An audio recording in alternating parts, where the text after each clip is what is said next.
हाय दोस्त, this is Neeraj Sharma and welcome to my new video. तो नवरात्र आ चुका है और इसी बीच में आपको भक्ति गाना सुनने को मिलेगा, तो आपका एंटरटेनमेंट भी हो जाएगा और आपको पढ़ाई करने का मौका भी मिल जाएगा। ठीक है, भोजपुरी गाना थोड़ा सुनने को मिल रहा होगा आपको। ठीक है, चलते हैं पार्ट 7 पर। तो नवरात्र आ चुका है तो थोड़ा थोड़ा ठंडा भी लग रहा है। तो कभी कभी सुबह में ठंड लग रहा है और दोपहर में थोड़ा सा गर्मी लग रहा है। तो ठंडा और गर्मी होने के कारण थोड़ा सा सर्दी खांसी, थोड़ा सा मुझे बुखार भी महसूस हो रहा है। तो क्या करें, अपना काम स्टार्ट करते हैं। चलते हैं पहला को प्रश्न पर। ठीक है, थोड़ा सॉन्ग आपको सुनाई दे रहा होगा। चलिए, पहला प्रश्न क्या कह रहा है, एक कारखाने में पुरुषों और महिलाओं की संख्याओं का अनुपात 14:19 है। ठीक है, चलिए पहले इसको लिख लेते हैं। पुरुष यानी कि मैन ले लेते हैं और इसको वोमैन, कितना है इनका 14:19। ठीक है, अब आगे कह रहा है, यदि कारखाने में कुल कर्मियों की संख्या 2145 हो तो कारखाने में महिला कर्मियों की संख्या ज्ञात करें। यानी कि महिला कर्मी कितने हैं वो आपको बतानी है। टोटल कितने हैं 2145, यानी कि दोनों मिलकर होगा ना। चलिए, दोनों मिलकर हो रहा है तो इनको जोड़ना पड़ेगा। तो 9 4 13 के 3 1 1 2 2 1 3 33 यूनिट रियल में कितना 2145। ठीक है, यानी कि 33 यूनिट इज इक्वल टू 2145। तो 1 यूनिट इज इक्वल टू कितना हो जाएगा 2145 डिवाइड बाई 33। अब देखते हैं 3 से कटेगा नहीं। 3 11 3 7 3 1 3 5 15, यानी कि 715। अब देखते हैं 11 से कट रहा है कि नहीं। 11 11 6 66 5, यानी कि 65 आ गया। 1 यूनिट इज इक्वल टू 65। तो आपसे पूछा क्या था कि महिला कर्मियों की संख्या कितनी है। तो महिला कितना है 19 है ना, यानी कि 1 यूनिट बराबर 65। तो 19 यूनिट बराबर कितना 65 गुने 19। इसको मल्टीप्लाई कर लेते हैं। 9 5 45 के 5 4 5 और ये 9 6 54, यानी कि 54 5 59 59 61 3 63। तो 63 का 3 6 हाथ से। अब ये डायरेक्ट ले लेते हैं। 6 गुने 1 6 6 12 1235 इसका आंसर हो जाएगा। ठीक है, यहाँ तक तो कोई आपको डाउट होगा नहीं। एकदम बेसिक सा क्वेश्चन था ये, कुछ नहीं था इसमें। ठीक है, टोटल रियल में था और यूनिट पे मेरा 14 रेशियो और 19 रेशियो था, बस इतना ही। ठीक है, अब चलते हैं नेक्स्ट पर। एक और बात दोस्त, प्रश्नों के एकदम छोटे छोटे तोड़ करके हम लोग सॉल्व करेंगे। ठीक है, ताकि कहीं भी इस तरह के आपको प्रश्न दिखे तो देखते ही आप कहेंगे हाँ मैं इसको सॉल्व कर सकता हूँ। ऐसा आपको होना चाहिए। चलते हैं नेक्स्ट प्रश्न पर। 3 संख्याएं 1/2 रेशियो 2/3 रेशियो 3/4 के अनुपात में। चलिए, 3 संख्या है, 1/2 है रेशियो 2/3 है रेशियो 3/4 है के अनुपात में है। यदि सबसे बड़ी संख्या और सबसे छोटी संख्या का अंतर 36 है, सबसे छोटी और सबसे बड़ी संख्या का अंतर कितना है 36 है, यानी कि डिफरेंस लिख लेते हैं यहाँ पर, क्योंकि बार बार क्वेश्चन देखने का मतलब नहीं है। डिफरेंस कितना है 36 और सबसे बड़ी सबसे छोटी, इतना याद रखना। तो संख्याएं ज्ञात करें। ये जितने भी दिया है ना उन सभी को संख्या बताना है कि कितना होगा। ठीक है, अब देखिए दोस्त, यहां पर आप डायरेक्ट नहीं बता सकते हैं कि कौन इसमें बड़ा है कौन छोटा है। बता सकते हो, अब ये फ्रैक्शन में है, नहीं बता सकते हो। तो सबसे पहले इसको हम इजी करते हैं। इजी कब होगा, जैसे मैं आपको बोल दूं कि 45 बड़ा है कि 44 बड़ा है, तो डायरेक्ट बोल दिएगा कि 45 बड़ा है, यहाँ तो क्लियर है। लेकिन इसी को अगर फ्रैक्शन में दे दे तो वहाँ पर थोड़ा सा डिफिकल्ट हो जाता है। इसलिए इस फ्रैक्शन को भी हम लोग इसी नंबर के रूप में, यानी कि विदाउट फ्रैक्शन के रूप में बदल रहे हैं। ठीक है, मैंने अधिकतर नहीं बोल रहा हूँ ना। चलिए, जब रेशियो से फ्रैक्शन में बदलना हो तो क्या करते हैं, नीचे में यानी कि डिनोमिनेटर यानी कि हर में जितना भी नंबर दिया रहता है उसका हम एलसीएम निकाल लेते हैं। ठीक है, तो एलसीएम निकाल लेते हैं किसका, 2, 3, 4 का, तो हो जाएगा इसका एलसीएम हो जाएगा 12। अभी 12 आ गया तो तीनों में आप मल्टीप्लाई कर दीजिए, तीनों में, और कट रहा है कटा दीजिए, 3, 4, 4, 3, 6 गुने 1 तो 6 हो जाएगा रेशियो, 2 गुने 4 8 हो जाएगा रेशियो, 3 गुने 3 9 हो जाएगा। अब यहाँ पर तो क्लियर हो गया ना कौन बड़ा है, 9 सबसे बड़ा लग रहा है, सबसे छोटा कौन है ये, यानी कि इन तीनों का सॉरी ये दोनों का डिफरेंस कितना दिया है 36, तो घटा लेते हैं, 9 से 6 घटेगा तो 3 यूनिट, रियल में कितना 36, यानी कि 1 यूनिट पर कितना 12, ये घट जाएगा 12 3 36 होता है, यानी कि 1 यूनिट इज इक्वल टू 12। आपसे पूछा क्या था कि संख्या ज्ञात करें, यानी कि 1 यूनिट बराबर 12, तो यानी कि 12 6 72, और ये 8 यूनिट है ना, तो आने के 12 8 है तो 104, सॉरी 12 8 96 होता है ना, 12 108, कभी गड़बड़ा देते हैं। ठीक है, 12 6 72, 12 8 96, 12 108, यानी कि यही 3 संख्या का आपका ऑप्शन में दे रहा होगा। यहाँ पे लिखते हैं अच्छे से, एक 72 है मेरा और एक मेरा 96 और एक 108 है, यही संख्या आपका हो जाएगा तीनों का। ठीक है, इसमें कुछ नहीं था, कुछ नहीं करना है, केवल ये फ्रैक्शन में दे रहा था, तो इसको मैं इजी सिंपल करने के लिए मैं इसको फ्रैक्शन को तोड़ करके इस रूप में लाया, ताकि हमें ये पता चल सके कि कौन बड़ा है कौन छोटा है। क्लियर है, चलते हैं नेक्स्ट पर, इसको थोड़ा सा रेज कर लेते हैं।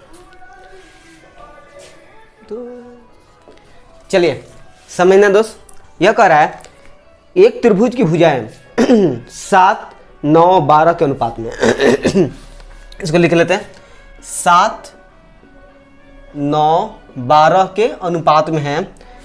आगे कह रहा है सबसे बड़ी और सबसे छोटी भुजाओं की लंबाई के बीच अंतर 15 सेंटीमीटर। किसके बीच, सबसे बड़ी और सबसे छोटी, इसमें सबसे छोटा कौन है, ये, सबसे बड़ा ये, यानी कि इनके बीच का जो अंतर है ना कितना है 15 है, 15 सेंटीमीटर में है।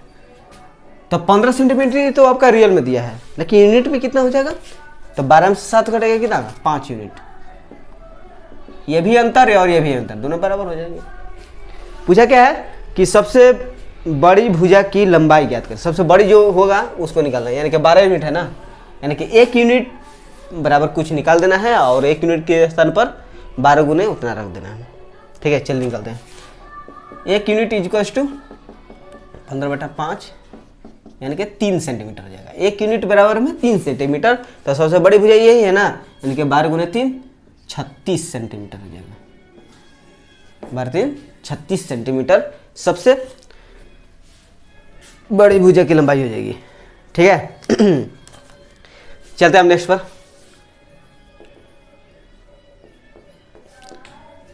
अब समझना दोस्त, ये क्या कर रहा है, ए की आयु और बी की आयु का अनुपात 4:3। चलिए इसको सबसे पहले लिख लेते हैं ताकि आपको कहीं डाउट ना रहे। चलिए एकदम आराम से सॉल्व करेंगे।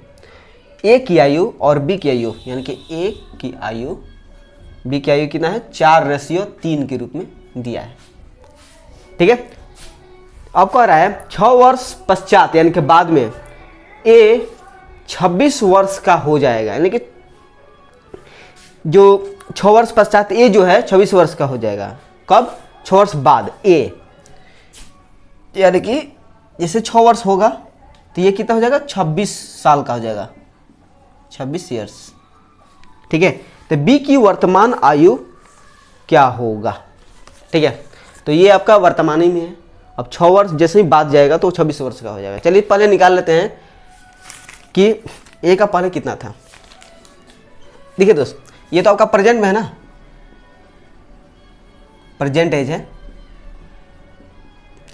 अब देखिए दोस्त, मैंने आपको से कहा था कि जब भी आप रेशियो वाले प्रश्न को सॉल्व कर रहे हो तो सबसे पहले आप उस रेशियो को किसी अननोन वैल्यू के साथ मल्टीप्लाई कर दीजिए। अननोन वैल्यू आपका कुछ भी हो सकता है X Y Z A B C D, कुछ भी हो सकता है, आपके मानने के ऊपर है अपने सुविधा अनुसार मानना है।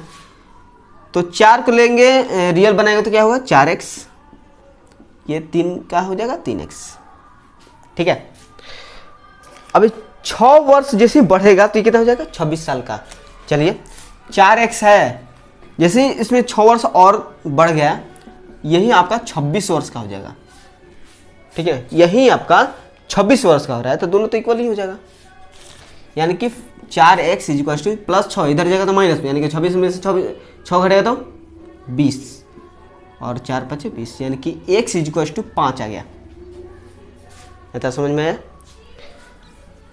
पूछा क्या था, बी की वर्तमान आयु क्या हो गया, यही पूछ रहा है, ठीक है।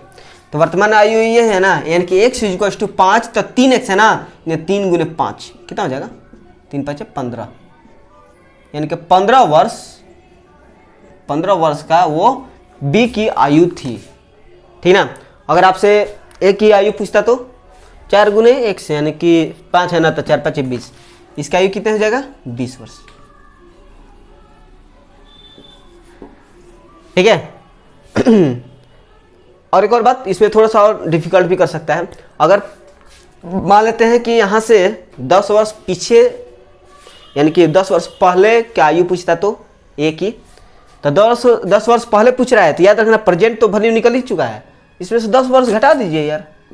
10 वर्ष जैसे ही घटेगा तो क्या हो जाएगा, तो 10 वर्ष, यानी कि 10 वर्ष कितना हो जाएगा, 10 वर्ष पहले वह 10 साल का होगा ए, ठीक है। तो इस तरह से क्वेश्चन आपका थोड़ा सा डीपली करके पूछ सकता है, लेकिन आपका अगर बेसिक क्लियर रहेगा ना, तो कैसा भी प्रश्न हो, कैसा भी आप आसानी सोल्व कर पाएंगे। इसलिए मैं आपको छोटे छोटे प्रश्न दे करके सोल्व करवा रहा हूँ, ताकि वो छोटे छोटे प्रश्न से ही आपका थोड़ा सा डिफिकल्ट हो जाता है, ठीक ना। चलते हैं इसको रेज करके नेक्स्ट पे चलते हैं, और आपको सॉन्ग तो सुनना ही दे ही रहा होगा। चलते हैं, ध्यान देना दोस्त, यह कह रहा है एक व्यक्ति की आय यानी कि इनकम और खर्च का अनुपात 11:10 है। चलिए पहले लिख लेते हैं। एक व्यक्ति है, उसका जो इनकम है ना, इनकम वो कितना है इसका, और खर्च यानी कि एक्सपेंडिचर, इनका रेशियो दे दिया है 11:10, यानी कि इनकम यानी कि कमाता है 11 यूनिट, लेकिन खर्च कितना करता है, एक्सपेंड कितना करता है 10 यूनिट। इसका मतलब यह है यदि वह 9,000 रुपया हर वर्ष बचाता है एक साल में, यानी कि 12 महीना में वह 9,000 रुपया बचा लेता है, ठीक है। यहां तक तो क्लियर है। तो मासिक आय ज्ञात करें, ध्यान देना प्रश्न पर। 9,000 रुपया हर वर्ष बचाता है, यानी कि एक साल में वह 9,000 रुपया बचाता है। तो आपसे पूछा है मासिक आय, एक महीना में उसकी इनकम कितनी थी। चलते हैं, जब बचा रहा है तो बचाना का फॉर्मूला क्या होता है, इनकम माइनस एक्सपेंडिचर, घटेगा तभी ना बचत होगा। यानी कि 1 यूनिट 11 में से 10 घटेगा तो 1 यूनिट होगा, यानी कि 1 यूनिट इज इक्वल टू कितना 9,000। 9,000 क्या प्रति वर्ष है, यानी कि प्रति ईयर, इसको मत भूलिए क्योंकि ये मेन पॉइंट है, प्रति वर्ष है। तो मासिक आय ज्ञात करें। सबसे पहले ये जो वर्ष दे दिया है तो इसको आपको एक महीना तो निकालना पड़ेगा ना, क्योंकि मासिक आय पूछ रहा है, ये आपका दिया है वर्ष में। तो मासिक आय निकालने के लिए क्या करेंगे, एक साल में कितना महीना होता है 12 महीना, तो 12 से डिवाइड कर दीजिए इसमें, यानी कि 1 यूनिट इज इक्वल टू, अब ये आपका वर्ष नहीं ना होकर के आपका मंथ हो जाएगा, पर मंथ, ठीक है। यानी कि 1 यूनिट इज इक्वल टू इतना। तो आपसे पूछा क्या था कि मासिक आय, तो मासिक आय यानी कि 11 यूनिट है ना, तो 11 गुने इतना कर लो, यानी कि 9,000 गुने 12 गुने 11। अब इसको मल्टीप्लाई करते हैं, 99,000 12 डिवाइड करते हैं डायरेक्ट यार, तो 12 × 96 3 24 बार दूनी का 24, 6 12 5 60 जीरो, ये कट करके आपका 8,250 रुपये उसका क्या है, पर मंथ इनकम है। ठीक है, यहाँ तक तो कोई आपको डाउट नहीं होगा। चलते हैं नेक्स्ट पर।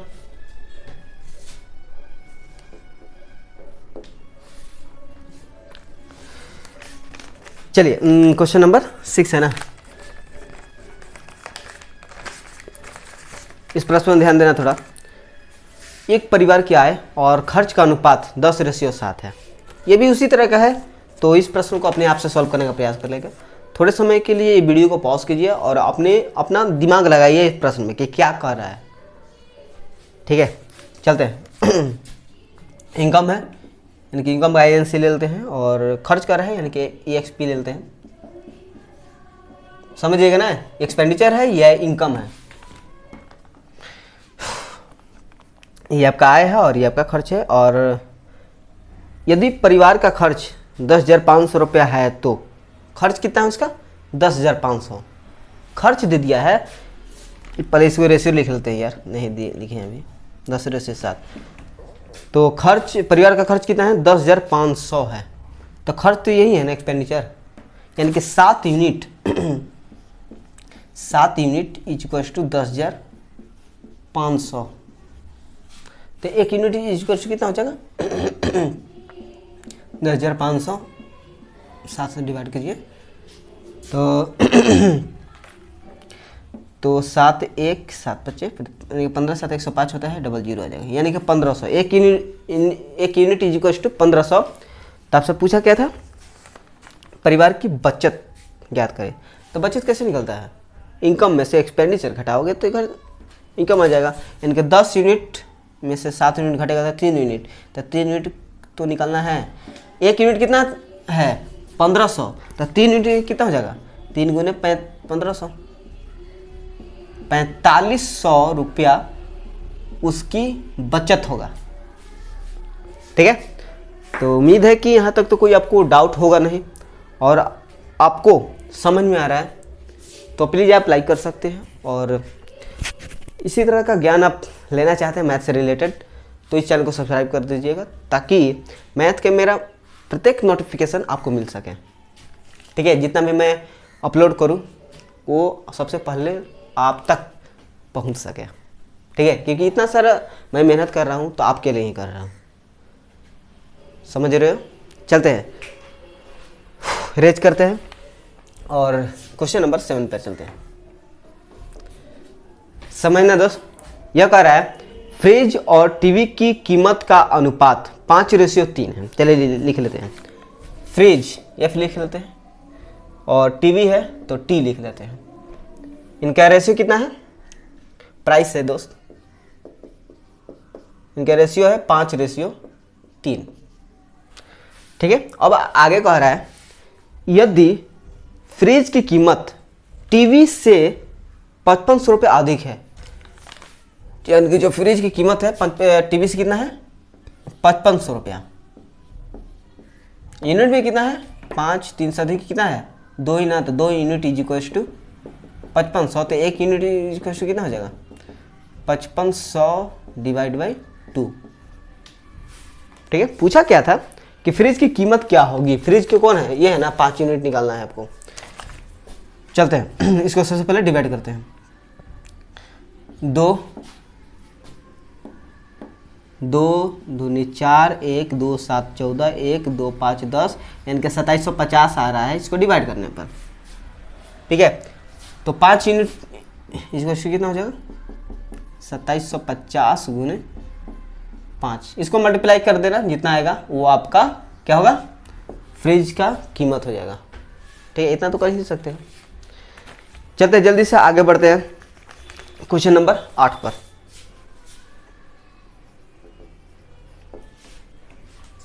ठीक है, अगर आपको समझने में कोई दिक्कत हो रहा है या मुझे समझाने में कोई फॉल्ट हो रहा है, ठीक है, या मैं कोई गलत कर रहा हूँ, तो प्लीज़ आप कमेंट में बोल सकते हो। ठीक है, क्योंकि यहाँ पर कोई फीडबैक बताने वाला है नहीं कि कहाँ पर आप गलती कर रहे हैं। तो थोड़ा सा मल्टीप्लाई या कहीं कहीं मिस्टेक हो सकता है, तो आप उस पर ध्यान दीजिएगा, ठीक है। लेकिन हाँ, मेथड में गलती नहीं होगा, ये तो मैं गारंटी देकर कर रहा हूँ, मेथड में गलती नहीं हो सकता है। चलते हैं नेक्स्ट क्वेश्चन का रहा है ये, यदि ए तथा बी 4:5 के अनुपात में, चलिए लिख लेते हैं, ए बी 4:5 अनुपात में है, उनके वर्गों का अंतर 81 है, तो ए का मान ज्ञात करें। वर्गों का अंतर मतलब कि जो भी नंबर दिया है उसका स्क्वायर करता है। अगर 4 दिया है तो 4 का स्क्वायर 16।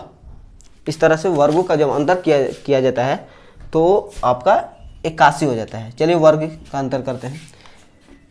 तो सबसे पहले तो आपको रियल लेना पड़ेगा ना, 4x, ये आपका 5x, तो 4x का वर्ग करेंगे तो 16x²। सॉरी, जब अंतर कर रहे हैं तो घटा कर करेंगे ना, सॉरी अधिक में से कम वाला घटाएंगे, क्योंकि कम वाले से अधिक वाला घटाएंगे तो माइनस आने लगेगा, तो वहाँ पर थोड़ा सा गलती हो जाएगा। तो जब भी अंतर की बात आए, जो देखिए दोस्त, हम लोगों ने एक और पॉइंट को चुन लिया है, अपने कॉपी में नोट कर लेना।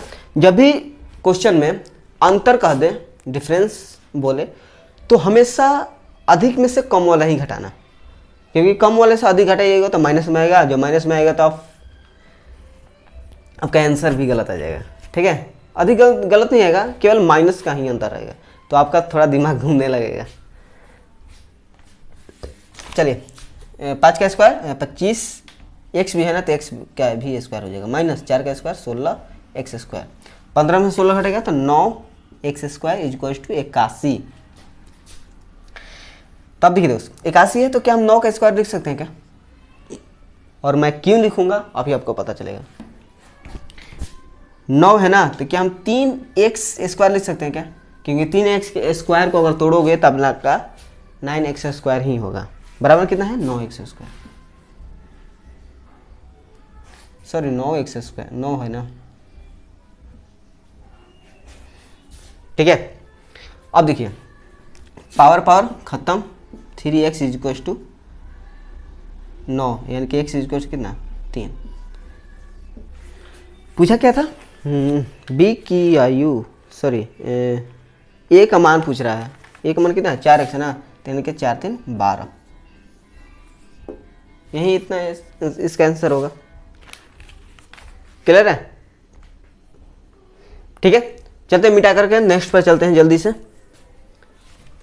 समझना दोस्त, ये प्रश्न बहुत ही अच्छा है और इस प्रश्न से बहुत चीजें आपको सीखने को मिलेगा भी, ठीक है, क्योंकि ये जो प्रश्न है ना एज से रिलेटेड है, ठीक है। तो हम लोग इस प्रश्न को इस तरह से सॉल्व करेंगे कि एज के आधे प्रश्न इसी प्रश्न से ही आपका वहीं क्लियर हो जाएगा। देखते हैं कैसे सॉल्व करते हैं। पहले प्रश्न समझते हैं कह क्या रहा है। राम और सीता की आयु का अनुपात 10 साल पहले 1:3 था, यानी कि 10 साल पहले इनका रेशियो कितना था? राम और सीता, एकदम अच्छे से सॉल्व करेंगे, एकदम स्टेप बाय स्टेप। 1:3 था। ये कब था भाई? 10 वर्ष पहले, यानी कि 10 वर्ष ईयरली, -10 वर्ष कर देते हैं, 10 ईयर्स, क्योंकि ईयरली का रहा है तो माइनस में आ जाएगा, ठीक है। 10 वर्ष पहले तो यहाँ पर आएगा, इतना था। और 5 वर्ष बाद 2:3 हो जाएगा, 5 वर्ष बाद। तो मैं आपको बता दिया हूँ कि जब भी 5 वर्ष यानी कि जब भी बाद कहेगा तो प्रेजेंट के बाद ही होगा। तो ले लेते हैं ये आपका प्रेजेंट है, तो इसके 5 साल बाद 5 ईयर्स, उनका रेशियो कितना हो जाएगा? 2:3 हो जाएगा। तो वर्तमान आयु का अनुपात बताना है, यानी कि यहां पर क्या होगा वो बताना है। ये प्रश्न बहुत ही जबरदस्त है। प्रश्न कहना था कि 10 वर्ष पहले राम और सीता के जो अनुपात था ना वो 1:3 था, ठीक है। लेकिन 5 वर्ष बाद उनका जो रेशियो हो जाएगा ना 2:3 हो जाएगा। तो प्रेजेंट में उनका रेशियो कितना था वो बताना है। चलते हैं। जैसे मैंने आपको बता दिया था कि जब भी आपको जैसे 10 वर्ष पहले का रहा है तो प्रेजेंट से ही 10 वर्ष पहले होगा, माइनस होगा। अगर 5 वर्ष बाद कर रहा है तो प्रेजेंट के बाद ही 5 वर्ष होगा। ये एकदम बेसिक पॉइंट है, ये आपको जानना पड़ेगा। अब मैंने एक और पॉइंट बताया था कि जब एज वाली बात आए तो अगर मैं 5 वर्ष से बढ़ रहा हूँ तो एक सबसे पहले एक एग्जाम्पल लेते हैं, यहाँ पर अच्छे से समझ जाएंगे। अगर आप मोबाइल के सामने बैठे हैं, ठीक है, तो आपका उम्र मान लेते हैं 20 वर्ष, मेरा उम्र मान लेते हैं कि मेरा उम्र ले लेते हैं 25 वर्ष। तो 5 वर्ष बाद कितना हो जाएगा? अगर आपका 20 है तो कितना हो जाएगा आपका 25, मेरा 25 है तो कितना हो जाएगा 30। 5 वर्ष तो दोनों में बढ़ेगा, बढ़ेगा नहीं। यहाँ पर भी वैसे ही, जब यहाँ पर 1 बढ़ेगा तो ये नहीं बढ़ेगा, ये 3 का 3 ही रहेगा, गलत है ना, तो ये भी तो बढ़ेगा। यानी कि यहाँ पर रेशियो में कहीं ना कहीं फॉल्ट है, और फॉल्ट को कहीं कैसे सही करना है वो मैं आपको तरीका बताया था। तो अंतर देखना है कि दोनों के बीच का अंतर कितना है इसका 2, इसका अंतर कितना है 1, फॉल्ट तो पता चल गया। तो सबसे पहले अंतर कितना है 2 है ना, तो इसमें आप 2 से मल्टीप्लाई कर दीजिए। यहाँ पर 1 है ना, तो इसमें 1 से मल्टीप्लाई कर दीजिएगा तो उतना ही होगा, करने का कोई फ़ायदा नहीं है। फिर भी 1 से करते हैं तो उतना ही होगा, 1:3। लेकिन इसमें फ़र्क हो जाएगा, 2 × 2 4, रेशियो 2 × 3 6। ध्यान से समझना दोस्त, ये प्रश्न थोड़ा सा अधिक समय लगेगा मुझे सॉल्व करने में, लेकिन ये चुटकी में सॉल्व होने वाला मैथ है, एकदम सेकंडों में सॉल्व होगा, एक बार समझ लीजिएगा। तो अब देखिए 3 था, अब हो गया 6, कितना बढ़ा 3, अब 1 है 4 बढ़ गया तो 3, अब तो सही है। लेकिन अभी यहाँ पर देखिए, यहाँ पर 10 वर्ष यहाँ पर माइनस में है, जैसे ही यहाँ पर आएंगे तो 10 वर्ष बाद, तो 10 जुड़ा ना, यहाँ पर जैसे ही आएंगे तो 10, तो यहाँ पर है ना, और यहाँ पर 5 है तो 10 5 15 हो जाएगा। यानी कि डायरेक्ट ओवरऑल यहाँ से यहाँ पर आने पर कितना लगेगा, 10 यहाँ पर आने लग रहा है, यहाँ से आने बजे 5, 10 5 15, यानी कि 15 यूनिट में कितना 3 बढ़ा ना, तो 3 यूनिट = 15। यही आपको समझाने का मैं प्रयास कर रहा था, ठीक है। यहाँ से आया 10, प्रेजेंट के बाद कर रहा है ना, 5 वर्ष बाद, और तो यानी कि यहाँ से यहाँ तक 10 है, 10 5 15 हो गया। ओवरऑल यूनिट में कितना बढ़ा 3 यूनिट, 3 यूनिट = 15। अब 1 यूनिट निकालते हैं, 1 यूनिट = 5। आपसे पूछा क्या था, वर्तमान आयु का अनुपात क्या करें, अनुपात आयु पूछ रहा है, ठीक है, निकालते हैं। सबसे पहले देखिए ये 10 वर्ष पहले का है ना, तो 1 यूनिट में 5, तब 3 यूनिट में कितना 15, 1 यूनिट में कितना 5 ही होगा। जैसे 10 वर्ष यहाँ पर प्लस करेंगे तो प्रेजेंट नहीं आ जाएगा, जैसे 10 वर्ष पहले का है ना, तो 10 वर्ष जैसे ही यहाँ पर प्लस करेंगे तो यहाँ पर प्रेजेंट पे आ जाएगा। यहाँ पर भी 10 वर्ष जैसे ही प्रेजेंट करेंगे तो ये आपका कितना हो जाएगा 10 5 15, रेशियो यहाँ पर 10 वर्ष जोड़ेंगे तो कितना 25, यहाँ पर कटा दीजिए, दिख रहा है ना, 5 3 15, आप 5 25, यानी कि 3:5 इसका आंसर हो जाएगा। यहाँ पर तो कोई आपको डाउट होना नहीं चाहिए, ठीक है। फिर भी अगर डाउट होगा तो एज वाले प्रश्न में इस तरह के हजारों प्रश्न, हजार नहीं कहेंगे, बहुत अधिक कह दिए, लेकिन 10-20 प्रश्न आपको ऐसे ही देखने को मिलेंगे एज वाले चैप्टर में। क्लियर है? अब चलते हैं नेक्स्ट पर, इस वीडियो के अंतिम प्रश्न पर। चल ध्यान देना क्या कह रहा है क्वेश्चन, क्या कहना है, ए और बी की वर्तमान आयु का अनुपात 8:15 है। चलिए ए और बी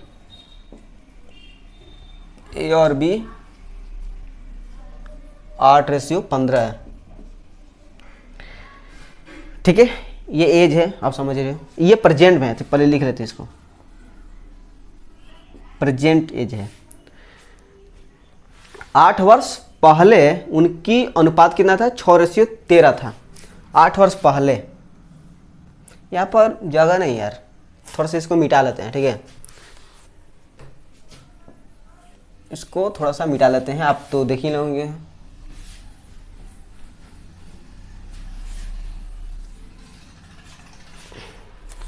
ध्यान देना, ए बी 8:15, ये प्रेजेंट एज है, लेकिन 8 वर्ष पहले यानी कि 8 - 8 हो जाएगा ना, 8 वर्ष पहले इनका अनुपात कितना था? 6:13 कितना था? अब से यानी कि प्रेजेंट से 8 वर्ष बाद ए और बी की आयु का अनुपात ज्ञात करना है। 8 वर्ष बाद, प्रेजेंट के 8 वर्ष बाद यानी कि 8 वर्ष बाद इनका अनुपात उस समय कितना हुआ होगा। चलिए, अनुपात पूछ रहा है, इससे मतलब नहीं है तो क्वेश्चन आप रख दे रहे हैं। मैंने क्या बताया था? सबसे पहले पहला स्टेप ये देखेंगे कि इस प्रश्न में थोड़ा सा फॉल्ट तो दिया नहीं है ना एज से रिलेटेड, तो फॉल्ट पता करने के लिए क्या करते हैं, इसमें अंतर देखते हैं। तो 13 में से 6 घटेगा तो कितना? 7 - 6 13 यानी कि 7 हो जाएगा, और ये कितना हो जाएगा? 8 - 7 15, ये 7। या देख रहे हैं कि ये भी 7 आ रहा है, ये भी 7, इसमें कोई फॉल्ट नहीं है, आप डायरेक्ट बना सकते हो, ठीक है। क्योंकि 13 में अगर 2 जोड़िएगा तभी 15 आएगा, और 6 में अगर 2 जोड़िएगा तभी 8 आ जाएगा। यहाँ तक तो सही है। हमें क्या चाहिए? 8 वर्ष बाद। सबसे पहले हम ये निकालते हैं कि प्रेजेंट में कितना हुआ होगा, ठीक है। चलिए पहले प्रेजेंट में निकालते हैं। 13 और 15 है ना, तो 13 में 15 में से 13 घटाएंगे कितना? 2 यूनिट। रियल में कितना है? 8 यानी कि 8। 1 यूनिट इक्वल्स टू 8/2, 2 से कट जाएगा तो 4 होगा। 1 यूनिट बराबर 4 हुआ, तो 8 यूनिट बराबर कितना? 8 - 4 = 32, ये कितना? 15 × 4 = 60। लेकिन हमें 8 वर्ष बाद का रेशियो चाहिए, प्रेजेंट एज नहीं चाहिए, 8 वर्ष बाद चाहिए। तो 8 वर्ष जोड़ देते हैं इसमें, प्रेजेंट है ना, तो 32 में 8 जोड़ेंगे तो कितना? 40, रेशियो निकालना है ना। 60 में 8 जोड़ेंगे तो ये आपका 68, कटा दीजिए तो 4 से कट जाएगा, 4 10 रेशियो 17 × 68 होता है, यानी कि 10:17 इसका आंसर हो जाएगा, ठीक है। कैसा वीडियो लगा? अगर अच्छा लगा है तो लाइक कर सकते हो, और अपने दोस्तों में शेयर कर देना, ताकि उन दोस्तों को भी इस तरह का मेथड और कॉन्सेप्ट मिल सके, ठीक है। और नए आए चैनल पर तो प्लीज़ आप सब्सक्राइब कर सकते हो, क्योंकि सब्सक्राइब करते हो या लाइक करते हो तभी हमारा मोटिवेशन भी बढ़ता है, तभी हमें पढ़ाने का भी मन करता है। क्योंकि यहाँ से कोई पैसा नहीं मिल रहा है तो पढ़ाने कोई फ़ायदा होगा नहीं, इसलिए आप लाइक करते रहिए, ठीक है। बाकी नवरात्रि का शुभकामनाएं आप सभी को। मिलेंगे नेक्स्ट वीडियो में, और नेक्स्ट वीडियो में इससे भी अलग तरीके के प्रश्नों को सॉल्व करेंगे, रेशियो एंड प्रोपोर्शनल से रिलेटेड। धन्यवाद, मिलेंगे नेक्स्ट वीडियो में।